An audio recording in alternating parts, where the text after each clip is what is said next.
Hi, welcome yet again at your service in Curry's.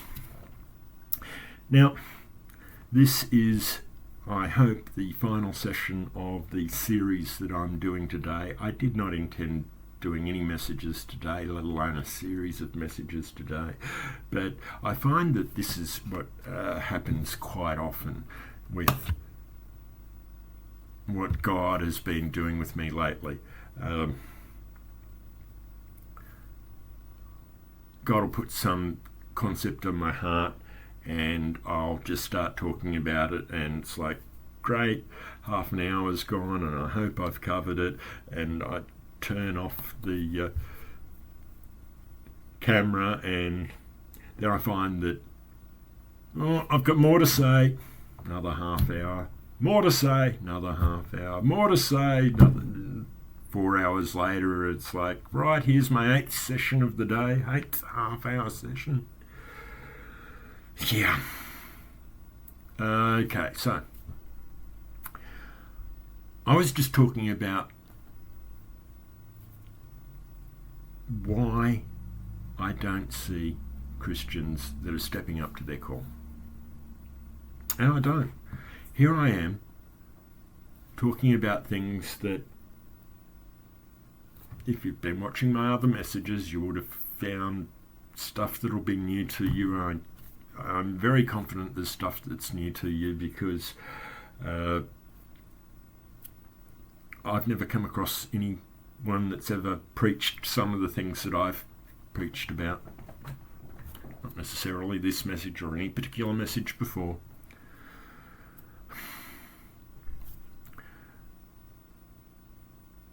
But right now, I'm going to continue what I was talking about in the last message, which was how little people seem to be doing. And what I was saying in the last message is that on Saturday afternoons, I used to go to a busy park alongside the beach and interview people about what they knew about God. Now, once I saw some other people in that park that were carrying a sign, I can't recall what it was, but it was something about God or Christianity, etc. And I think they'd been out telling people about God earlier in that day and they were leaving. And I had an issue with my phone at the time, so I was trying to fix that, and I had a shirt on that had some, I think it was the one that says Christian Revival, start it now, ask me how, or something like that. There's 2 messages on that shirt. I don't recall what's on the front, what's on the back, which one's which. In fact, I've got 4 of that very same shirt. There's one there. Christian Revival, start it now, ask me how, I haven't opened these 2 because I've got multiple shirts of different messages, etc. Why don't I talk about those?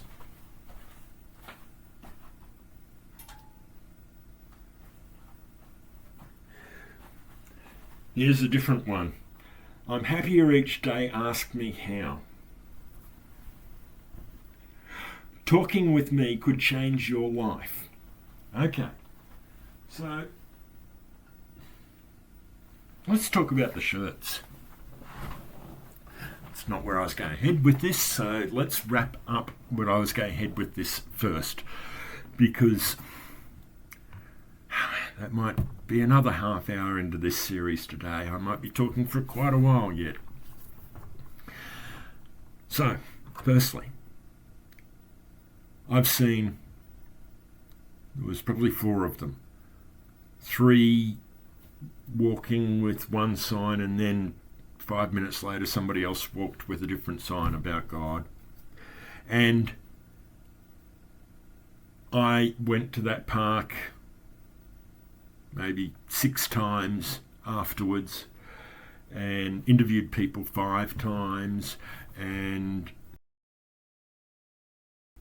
the sixth time I had some issues with my phone, so I didn't do anything. I left. But okay, so the first time I went, I also saw a Hare Krishna person. Hare Krishna, Hare Rama, Rama, rubbish, whatever it is that they say, etc. Saying all that stuff. And I shouldn't even have said it just then. I don't know. Yeah, I probably shouldn't have said it just then. I probably should have said saying the stuff that the Krishna people say. And that was the day that those Christians walked past me. And I had phone issues that day, so I never actually did any interviews that day. And it happens that the other day that I had phone issues was the second day that that Hare Krishna person was there. So I wonder if that the influence of the devil comes out in two ways on the same day. Relating the Krishna person to the devil. Maybe, I don't know. But don't take me as saying, well, there you go, there's evidence. My phone's had problems on the days the Krishnas were there. But I've seen Krishnas there twice, Christians there once. Interesting. I've seen 3 or 4 Christians in Surfers Paradise on a Friday night, and nowhere else through the Gold Coast at any other stage, at any other time. It's a fairly big city, 500,000 people at least, probably 600,000-700,000 people. Give it another 4 or 5 years, it'll be over 1 million probably. Yet, do I see Christians out on the streets, in the shopping centres?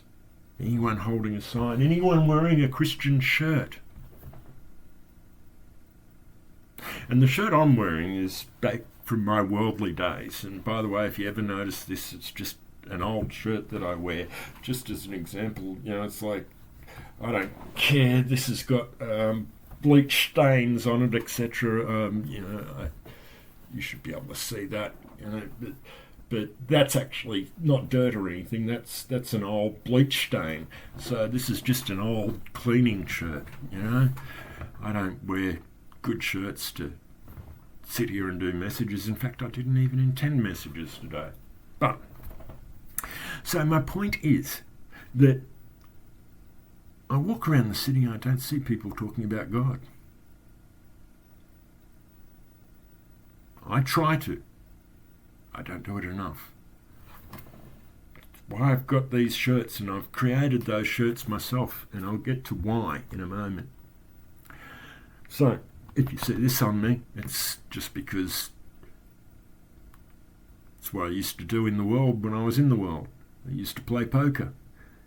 My point being, 10 months back to Christianity, and I don't really see very many Christians anyway. I don't think I've seen one Christian t-shirt other than a person in church that might have a cross on their shirt, or something about Jesus on their shirt. Okay, so let me get back to my shirts. And firstly, well, that's my point of this message. The point that I came in with was, if I've been back 10 months and I'm hanging out to spread God to everyone, why don't I see that from other Christians? Are there other Christians out there that just want to spread God? I don't see them. Why not? So, let's talk about the shirt.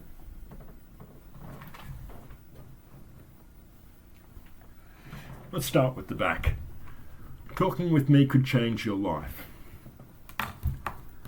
Do you see that and say, oh, that person's a Christian? Yeah, they are promoting Jesus. Or is that maybe a counsellor that happens to be a street counsellor working for a Red Cross type place or something, I don't know, different sort of charities that might not have anything to do with God? Could be. But what's the message? If you want a changed life, if your life's not going well, maybe talk to me and you might get something. Talking to me could change your life. But the front is even more so to the point. I'm happier each day. Ask me how. Okay, so you want happiness?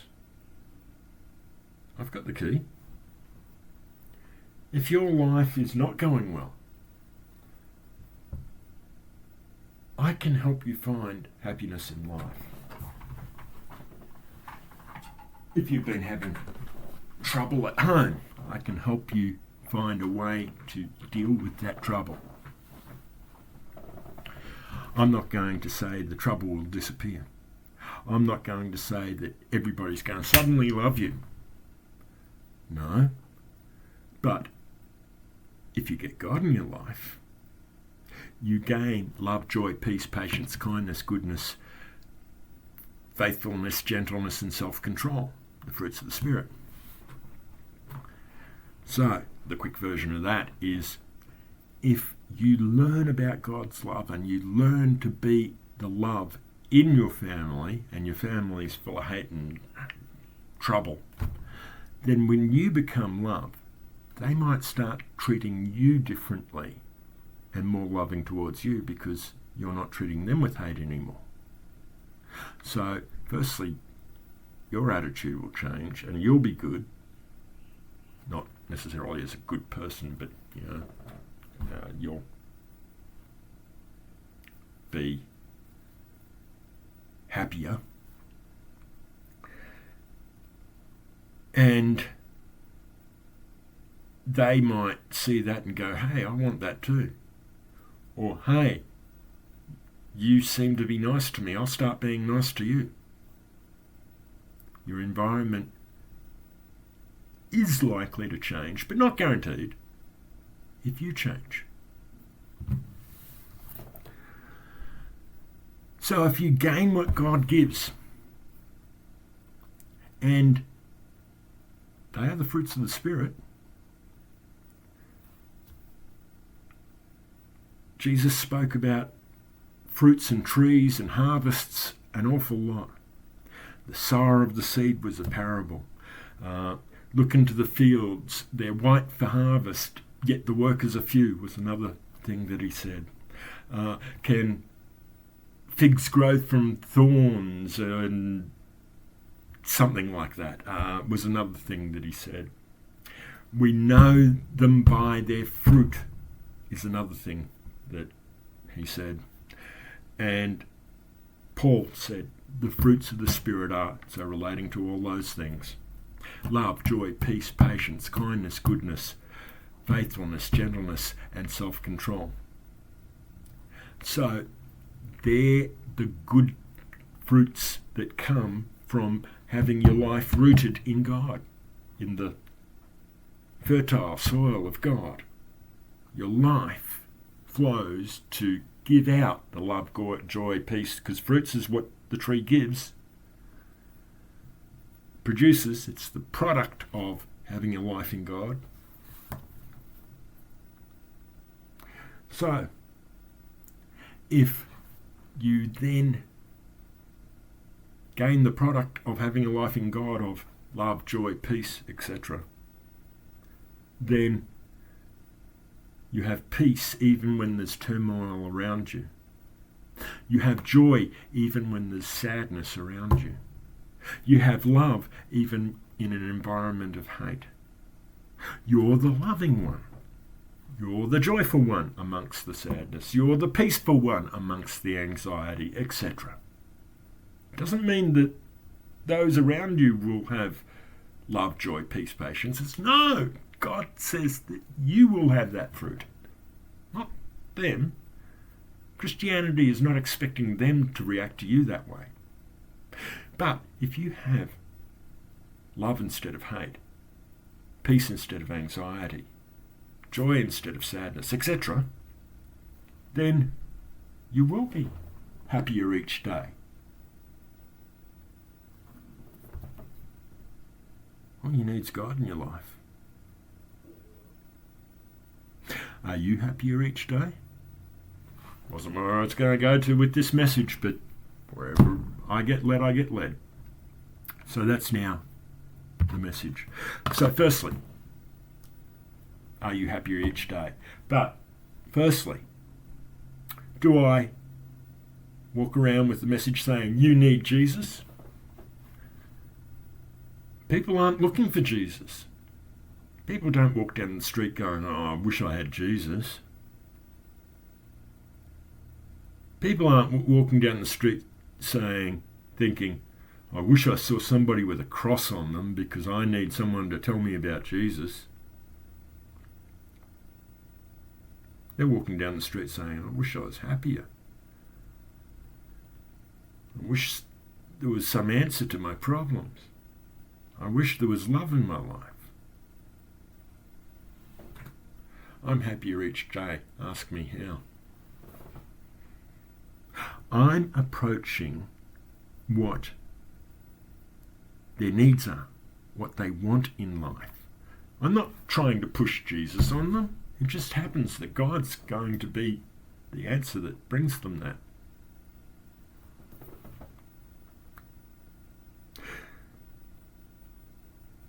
If you want to sell a car to somebody that doesn't understand cars, do you turn around and say, this car's got 4 wheels and it's $100,000 or $10,000? It doesn't matter what it is price-wise. That's a car, it's $10,000. Give me the money. They don't know what a car is.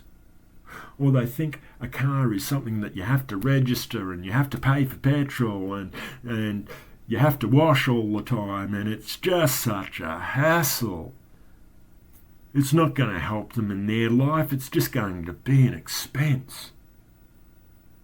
All I need is public transport because I've got to go to the shops and do the shopping and I have to drag all that onto the public transport and all that shopping's just such a hard thing to deal with. But if God's a car, do you realise that you can put all your shopping in the boot of that car and drive home? It's not just something that you wash and take care of. And we do need to take care of our relationship with God by praying and reading the Bible, etc. But it's more than that. If you've got a real car, it can take your shopping home without the hassle of trying to drag it all onto public transport.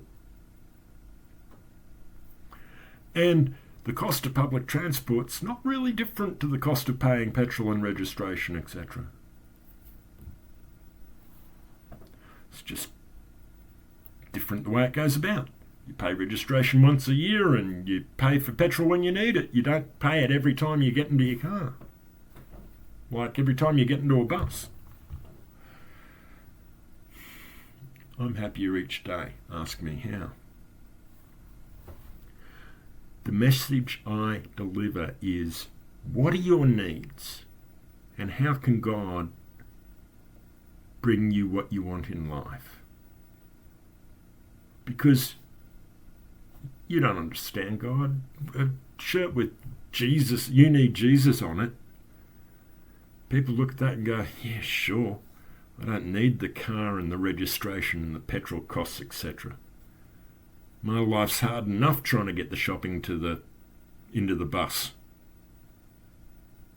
But if you don't understand what a car is and what a car does, You only look at the negative parts of it.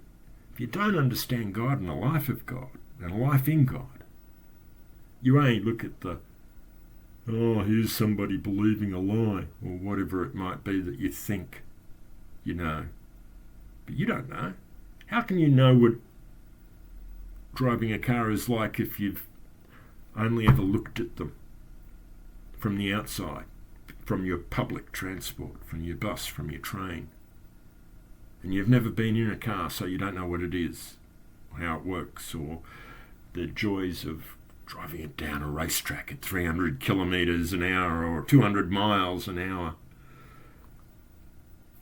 Because you can do things that are really fun in cars. But people don't look at cars as fun because they don't know. People don't look at the good side of a life in God because they don't know. All they know is this sad old priest that preaches hellfire for not being a good person and not lying and not cheating and not stealing and not sinning.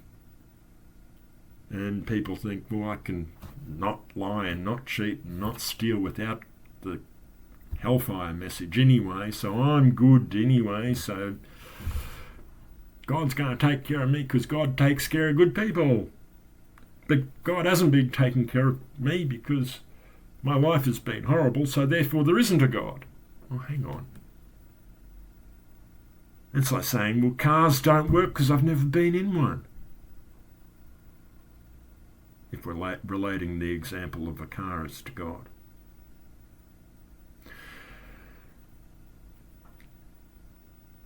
If our message is different and we're not trying to shove heaven, hell in someone's face. Okay, the heaven, hell message, let's look at that really quickly. Some people say that, look, unless you're preaching heaven, hell, then you're preaching an ungodly message. Sure, fine. Well, what if there was no heaven, hell? You got a reason to follow God? Nope. Your only reason is selfish. You want to go to heaven instead of hell. You don't even know God in that case, if you think that's the only thing God is about. I'm just telling it like it is. What is God about? The love, joy, peace, patience, kindness, goodness, faithfulness, gentleness, and self-control. If you want good things, try God. And try God for reality, as in, go back to all my old messages. I'm not going to go back and start and tell you about the basics of Christianity again. So I'm not saying this message to somebody that needs Jesus in their life. I've dealt with that ages back. I'm talking about Christians right now that A, think they're Christians but they don't have a proper relationship with God. Get it? I've told you how. B, Christians that do have a good relationship with God, but they're out there saying, well, we've got to preach the hellfire message so people turn to God on a strong foundation. Well, if it's a hellfire message, they're turning to God out of fear. And fear alone.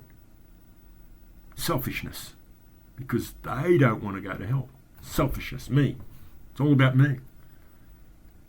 There's no love, joy, peace, patience, etc. in it.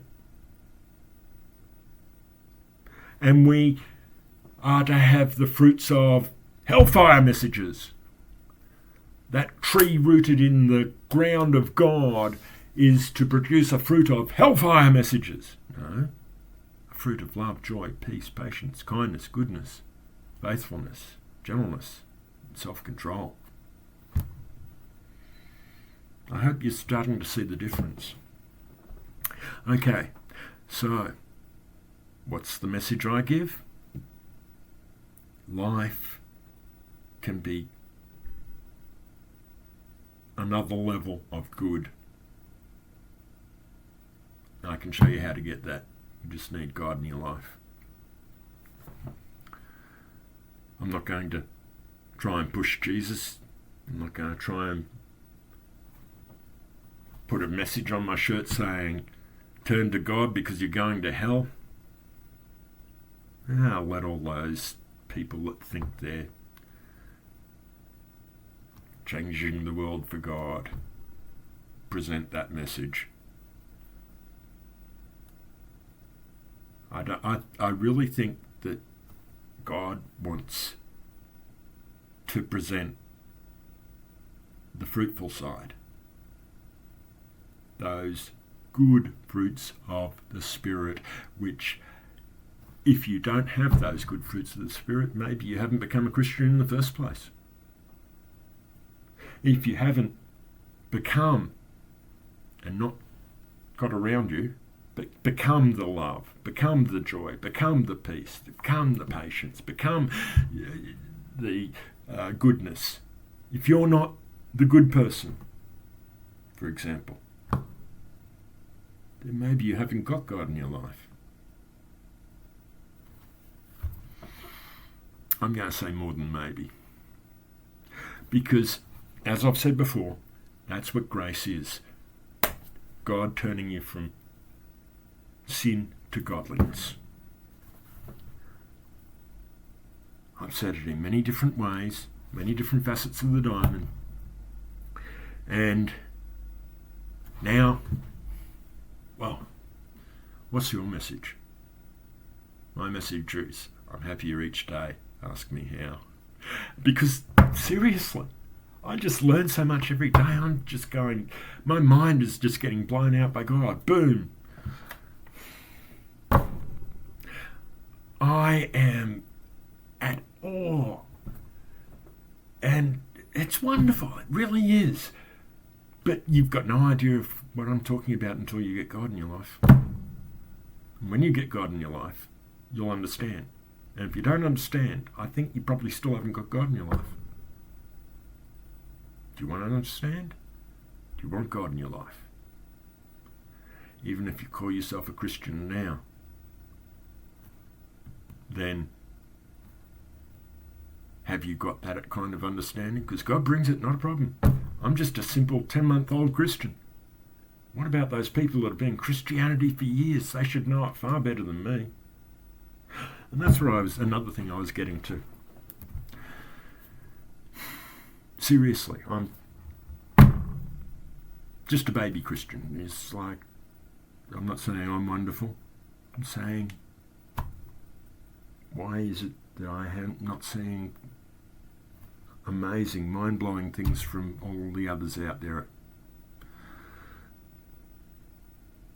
It's time to step up for God. I'm making the call right now. Step up. Let us know that you're ready to step up for God. Okay, so if you think this was a good message, let us know. Rate my messages out of 10. Contact us, let us know where you're at. The details, as always, are below. Let us know whether you're a new Christian and want to learn more, or whether you've learnt a fair bit and you want to find your calling, or train in your calling, or step out in your calling, or wherever you're at, we can help. Okay. Bless you. Govern well in Caris.